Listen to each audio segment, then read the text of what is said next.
Maddie Gates' narrative speech. Communication is a large part of today's society, and without it, we probably wouldn't be as far as we are today. At some point in time, everyone experiences miscommunication. With technology on the rise and social networking, miscommunication is also on the rise.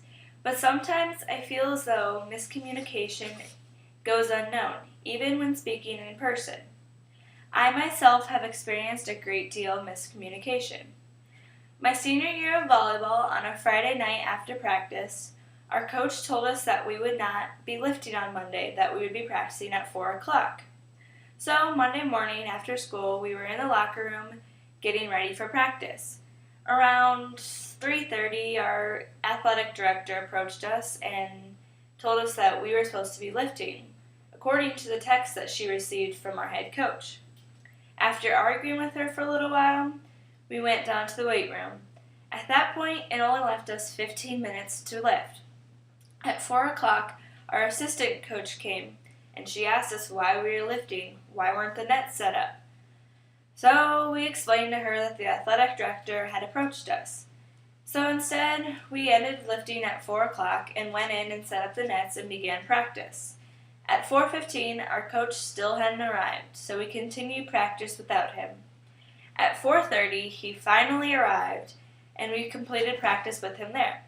After practice, we asked him why he hadn't let any of us know that practice was changed, and why he was so late to practice.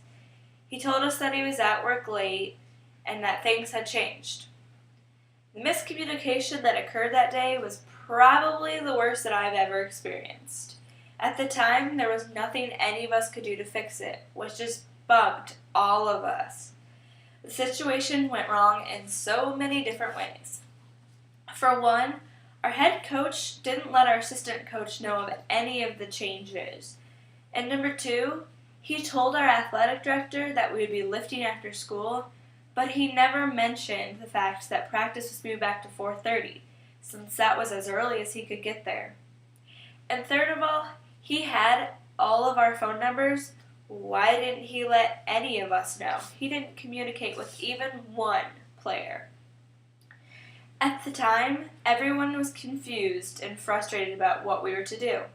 There were so many things our coach could have done to avoid this mishap, and it was as though there were so many missed opportunities that he could have taken.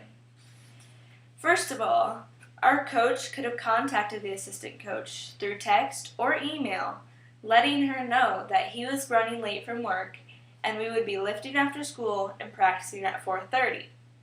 Second of all, he could have told the athletic director in the text or email, letting her know that since we would be lifting after school, that would give us an hour and a half to lift, which means practice would begin at 4:30. And lastly, he gathered every senior's phone numbers at the beginning of the season, so he could have contacted at least one of us and we could have spread the word about the changes at practice.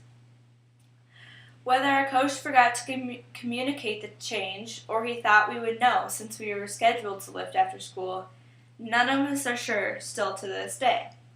But it seems as though this miscommunication could have been avoided in so many ways. At the time, we were all extremely frustrated, but we all agreed that we learned a lot from it. I learned that miscommunication happens on a regular basis, and sometimes it's as though there's nothing you can do. Sometimes you have to remember that what's clear to me isn't clear to you. You always have to be patient and thorough when you're communicating. And to me, the greatest thing that I learned was when communicating in a group, you always have to communicate with more than one person. That way, you know the message is clear. Also, I learned that when making contact with someone, you have to choose your words very wisely. Miscommunication happens on a daily basis, and in order to avoid it, you have to approach the person in the right direction.